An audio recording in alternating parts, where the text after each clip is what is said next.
Les petits loups, bienvenue au festival romain. Allez, on va voir, il est 14h30 là. Et logiquement, spectacle de gladiateurs avec l'empereur et joute de cavalier. Donc ils vont nous expliquer un peu comment ça marche. Et bon spectacle.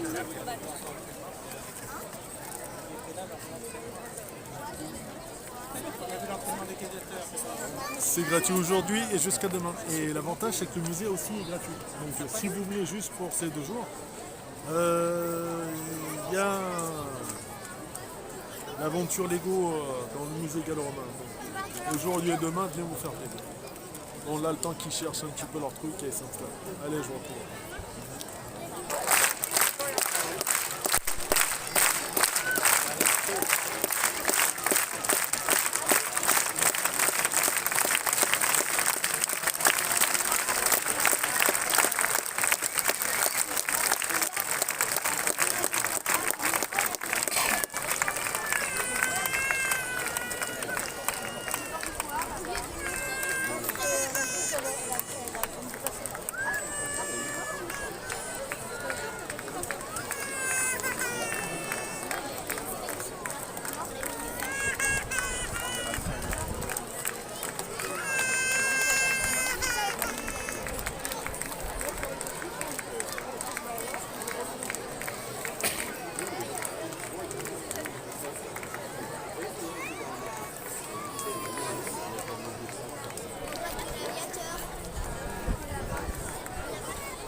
Vous aimez les films de gladiateurs? Moi j'aime bien aussi. Vous avez vu, j'imagine, Gladiator? Super. On voit des esclaves et des condamnés, même un général romain devenir gladiateur. On voit des gladiateurs qui s'équipent comme ça sur des râteliers à la va-vite. On voit des Amazones avec des arbalètes à répétition, ça c'est super. On voit aussi l'empereur Commode. Vous savez, qui lève le pouce et qui baisse le pouce. Vous savez faire ça? On essaye? Le pouce levé, le pouce baissé. Excellent. Bon, tout ça c'est faux. Donc on va tout reprendre à zéro. Je crois que vous avez besoin d'être éduqué. Alors, on va commencer un petit spectacle de gladiateurs, c'est une petite démonstration de mise en jambe pour le début de l'après-midi. On accueille la garde prétorienne.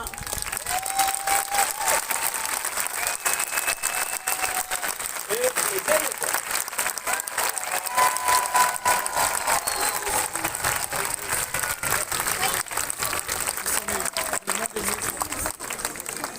J'ai senti une petite préférence pour les gladiateurs que les prétoriens. Je ne sais pas pourquoi. Vous savez que ces gladiateurs sont considérés comme infâmes. C'est vraiment le pire de la société romaine. C'est-à-dire qu'on peut les admirer pour leur prouesse, hein, comme des sportifs de haut niveau, mais socialement, c'est la lie de l'humanité. Ils ont accepté de se faire gladiateurs, donc d'être des assassins, pour le plaisir, en plus de manière rétribuée. Alors chez les Romains, c'est le pire du pire. C'est-à-dire qu'un mime, un chanteur, un aurige, c'est-à-dire celui qui conduit un char, ils peuvent être esclaves, mais le fait de se produire de manière rémunérée, vraiment pour les Romains, c'est ce qu'il y a de pire. Donc ces hommes ne sont pas que des condamnés ou que des esclaves. Il peut y avoir des hommes libres, parce qu'on vient aussi s'engager, des fois pour la gamelle, hein, on a un toit, on est nourri, on est blanchi, on est entretenu, et pour beaucoup de Romains un peu pauvres, bah, c'est déjà quand même pas si mal.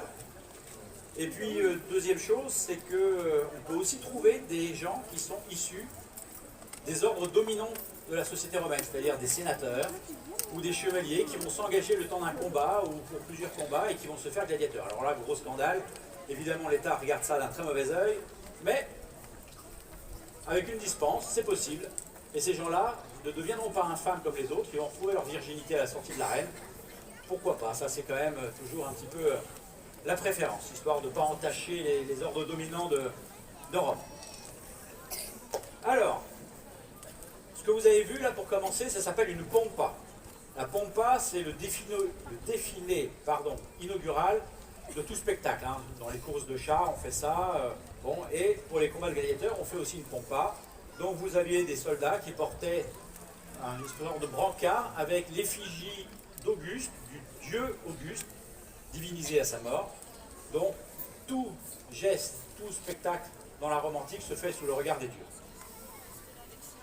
Alors, on va commencer par vous présenter rapidement les protagonistes, les gladiateurs, mais je vous les présenterai en termes d'armement et spécialité les uns après les autres. Parce que oui, les gladiateurs ne sont pas équipés n'importe comment. C'est pas comme dans le film Gladiator, où alors moi j'ai vu des casques de type ottoman, viking, moyenâgeux, mais pas grand chose qui s'apparente vraiment à l'armement de gladiateurs. J'ai même vu un trident à 4 dents. Voilà. Bon, plein de choses comme ça, des casques avec des groins de cochon et des cornes. Évidemment, tout ça n'existe pas. Voilà, c'est un fantasme, on aime bien créer des mondes au cinéma, mais dans la réalité, on va vous la montrer, ce sont des combattants qui sont armés exactement comme on va vous les présenter, avec des armements très spécialisés en fonction des catégories de gladiateurs, qu'on appelle les armaturae. Et ces gladiateurs donc sont reconnaissables par tout le public tout de suite dès qu'ils rentrent dans la scène. On sait, un Romain sait que ça va être un sécutor, ça va être un rétiaire, ça va être un provocateur, etc. Alors évidemment, vous n'avez peut-être pas cet avantage sur un Romain d'époque, donc on va vous les présenter au fur et à mesure. Alors je vais vous expliquer comment ça va se passer. On va vous présenter 4 combats. Normalement, il existe différents types de combats. Il y a des combats à mort où le vaincu est systématiquement mis à mort. Ça reste une exception. Il y a certaines époques où les combats à mort sont interdits. Donc il faut aussi oublier et sortir de vos esprits qu'un combat de gladiateur se finit systématiquement par la mise à mort d'un vaincu. C'est pas vrai. La mise à mort se comprend uniquement comme une sanction si le gladiateur, le perdant évidemment, a vraiment fait un mauvais spectacle. Donc là, vous voulez le sanctionner, donc ça peut aller jusqu'à la mort. Donc vous avez bien compris, vous me voyez venir, c'est-à-dire que vous allez participer au spectacle. On va voir si le peuple de Lyon est compatissant ou pas, ou s'il est sadique.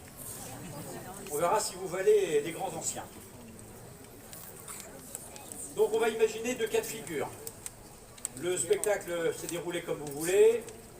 Le gladiateur vaincu, ça ne veut pas dire qu'il a été tué. Hein. On ne tue pas dans l'arène, enfin durant le combat. Au mieux, on blesse son adversaire. Sinon, on le pousse à la reddition parce qu'il peut être trop fatigué, parce qu'il est découragé, il peut estimer que son adversaire est supérieur à lui, il a plus de technique. Donc du coup, ce que va faire le vaincu, il se dit, si je continue, je vais risquer peut-être une blessure handicapante et ma vie va se terminer là, parce que je ne sais pas moi, avec un bras en moins, ou je ne sais pas pourquoi, bon, donc du coup, je préfère remettre ma vie entre les mains de l'éditeur. L'éditeur, l'éditor en latin, c'est celui qui finance les jeux. En l'occurrence, c'est moi, le gouverneur de la Gaule lyonnaise, qui réside à Lyon. Et là, normalement, tout le monde applaudit.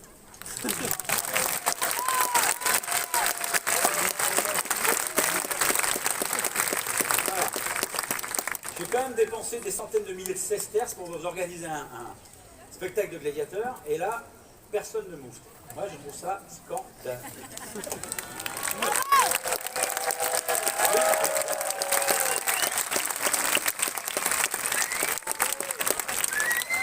De toute façon, j'ai les noms. Alors, ce spectacle, ce gladiateur vaincu, qu'est-ce qu'il va faire? Il va décider d'abandonner. Donc il va lever le doigt. Ça c'est le type de spectacle le plus classique, le plus courant dans les arènes, c'est ce qu'on appelle ad digitum, ce qui veut dire littéralement au doigt. Donc quand le gladiateur lève le doigt, ça veut dire qu'il arrête le combat et qu'il va demander à l'éditeur, à moi-même, sa grâce.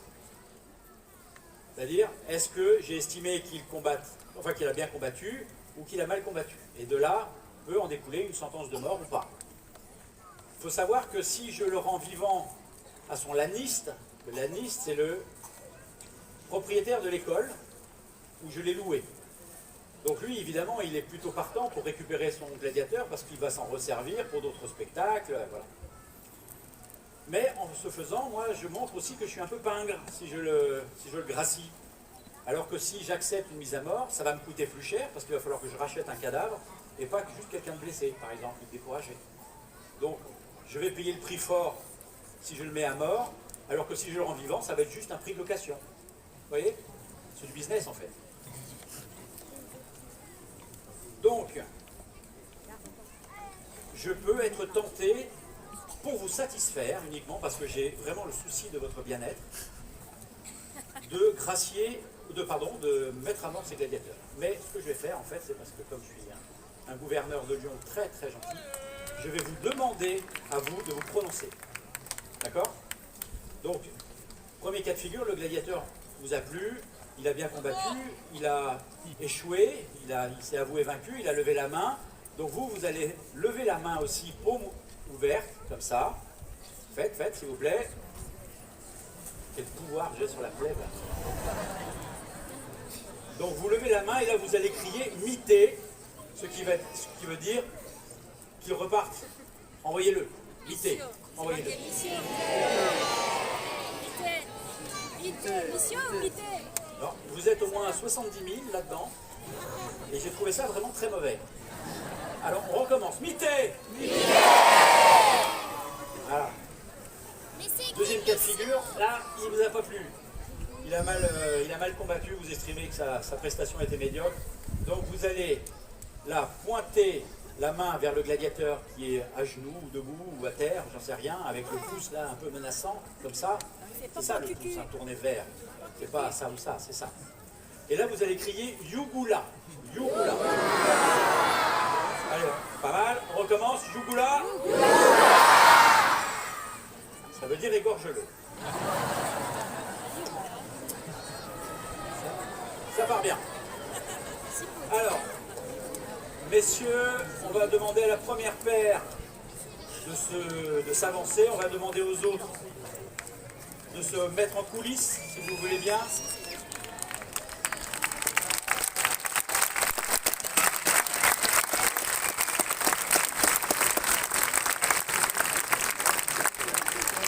En attendant, je vais vous présenter d'autres personnages qui ne sont pas là. Alors, vous avez... Allez, hop, on vient ici. Il n'y en a qu'un.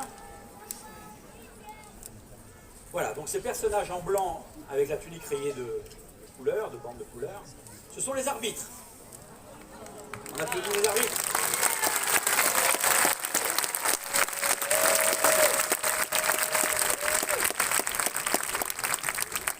Alors, qui dit arbitre, dit sport.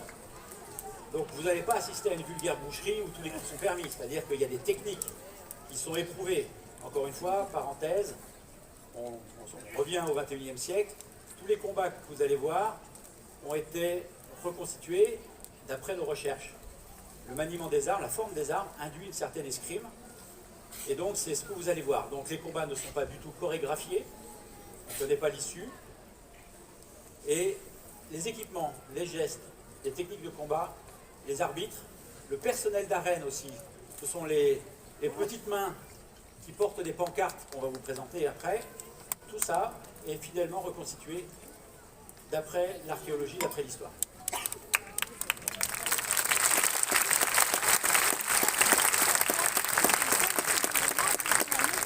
Alors chaque combat est surveillé par 2 arbitres. Un arbitre surveille un gladiateur, ils peuvent les séparer comme dans un match de boxe, les tenir à distance avec leurs baguettes et frapper parce qu'on n'entend pas bien aussi quand on a des casques complets. Et donc ça leur permet effectivement de faire régner la discipline. Allez, les premiers, s'il vous plaît.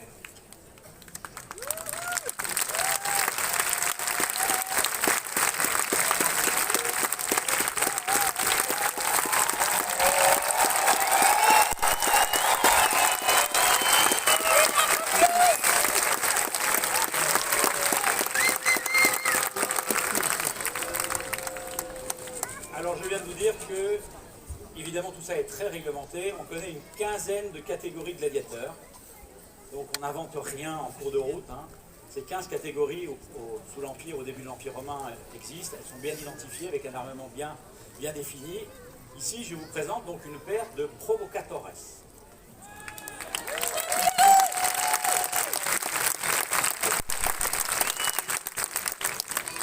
Tous les provocatores ne combattent pas, enfin tous les gladiateurs ne combattent pas dans la même catégorie contre un adversaire équipé de la même manière.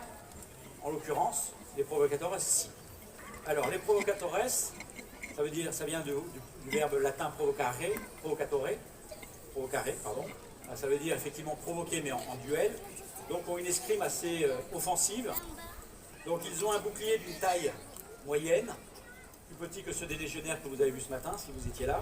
Ce qui fait que lorsqu'il est en position d'attaque, vous voyez, donc entre le casque, le bouclier, il y a la jambe quand même avancée, la jambe gauche, qui est quand même à découvert. Donc on va lui mettre une jambière qui monte jusqu'au genou, donc pour fermer la garde.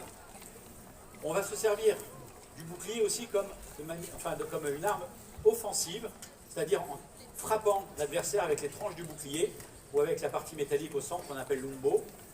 Et donc les chocs peuvent être assez violents et c'est pour ça qu'on leur a donné un pectoral pour se garantir donc des chocs sur la poitrine. Le casque est entièrement fermé, donc c'est très difficile de respirer là-dedans. Il faut vous dire qu'un combat de gladiateur dure à peu près 2-3 minutes. Donc ce que vous avez vu au cinéma avec les belles épées qui volent, les circonvolutions, tout ça, vous oubliez. On s'asphyxie très vite dans un casque de gladiateur, donc il faut apprendre à gérer son souffle et son énergie. C'est à celui qui maîtrisera ça le mieux qui aura quand même une chance de l'emporter. Donc ce casque, il est sans crête pour que les boucliers puissent passer. Et je vous laisse maintenant se mettre en position. Les arbitres, normalement, contrôlent les armes pour voir si elles sont bien létales. Donc ici, ce sont des armes en fer. Donc même si ces combats sont évidemment à armes mouchetées, entre guillemets, ces gens-là peuvent se faire quand même très mal. Donc ils s'entraînent quand même régulièrement pour comprendre les techniques. Et ils vont vous montrer tout ça. Et à côté, donc les personnels d'arène, vous avez effectivement des pancartes, parce que évidemment là on n'a pas l'écran géant pour... Donc on a les petites pancartes sur lesquelles on a le nom et le palmarès du gladiateur. Ici donc nous avons le provocateur Albinus, de l'école de Sélinus, qui est le laniste, c'est-à-dire le propriétaire de l'école de Lyon, et il a déjà 4 combats à son actif. C'est ça? Non, 3. Ça peut paraître peu, mais encore une fois, il y a beaucoup de combats à armes mouchetées qui ne sont pas comptabilisés. On peut considérer qu'un gladiateur en fait le combat, évidemment pas tous les jours, mais peut-être 2 ou 3 fois par an. Ah là, j'ai fait un blanc là. Bon, ensuite nous avons Poupinus.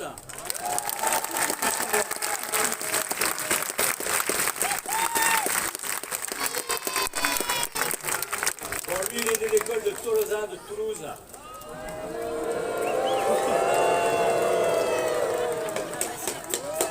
Il y a des chauvins à Lyon.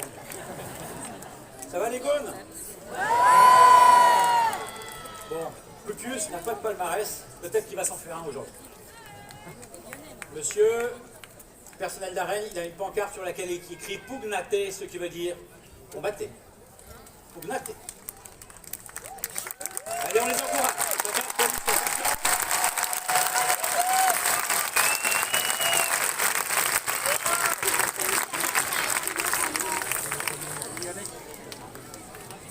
Vous allez voir que ça n'a rien à voir avec ce qu'on montre au cinéma.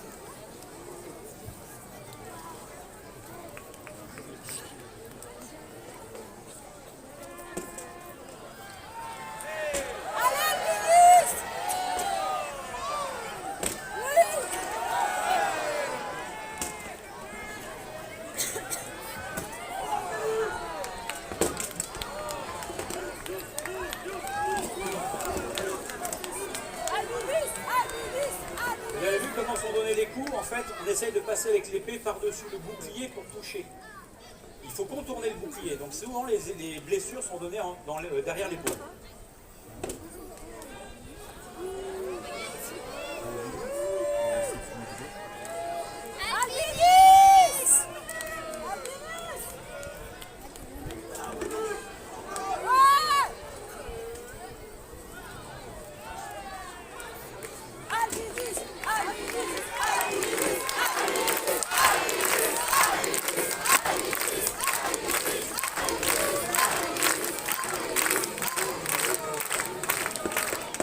Fukius a été touché dans le dos.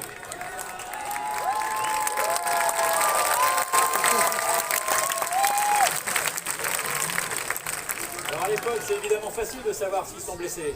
Ça saigne.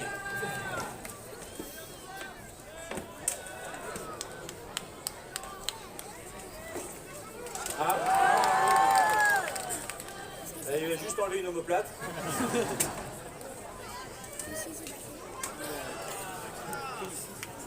Pour être fort, vous ne les entendez peut-être pas d'ici, mais ça respire fort dans les casques déjà. Essayez de faire un marathon avec un casque fermé comme ça, vous verrez.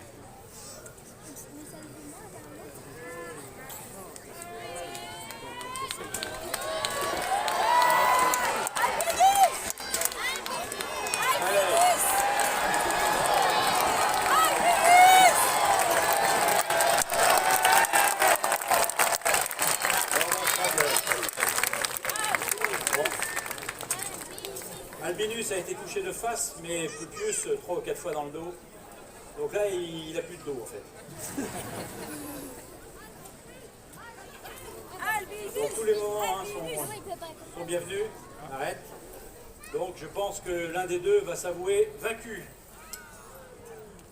Lequel? Moi je le sais, j'ai vu le programme. Ah, c'est pas vrai. Ah bah c'est Fukius.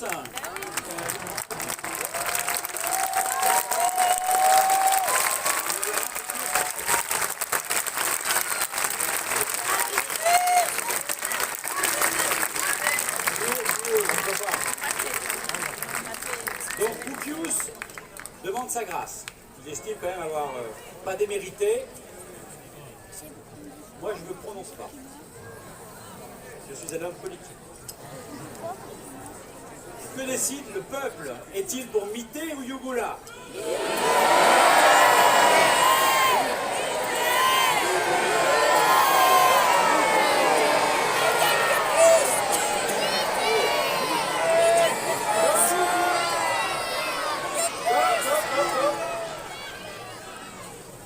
Silence! J'adore ça. Alors, ça me rappelle un empereur qui s'appelait Caligula. Vous connaissez Caligula? Un gentil garçon, un petit grain de folie, bien à lui. Il disait que le peuple faisait du bruit. Et si seulement il n'avait qu'une seule gorge, le peuple, on pourrait la... Bon, là, ce que j'ai entendu, c'est du bruit. Moi, je veux des sentences. Donc, on va les décomposer. Qui est pour Mité? D'accord. Qui est pour Yugula?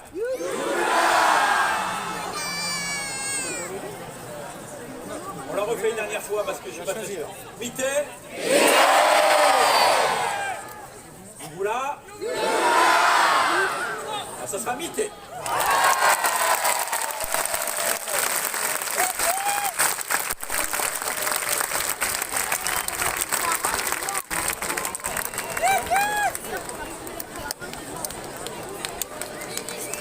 Qui est vendu? Ouais, je te connais, toi. Demain matin, à 6 h, il y a le laitier qui va sonner chez toi. Alors, un gladiateur, évidemment, il fait ça pour la gloire, bien entendu. Il fait ça aussi, quand même, pour les pépettes. Donc, il peut recevoir des récompenses qui sont, malgré tout, quand même très importantes. Hein. Même s'il est esclave, c'est des gains qu'il va garder. C'est pas son maître qui va les empocher. Donc, il peut recevoir vraiment des sommes importantes ou des pièces d'argenterie. Mais dans tous les cas, tous les gladiateurs vainqueurs reçoivent une couronne ou une palme en fonction de la performance. Donc on va remettre donc à Albinus de l'école de Sénilus avec ses 3 combats, qui va donc passer à 4 victoires. Ça ne veut pas dire 3 victoires, ça veut dire 4. On peut y arriver. 3 combats, pas 3 victoires. Tu peux lui remettre la palme du vainqueur.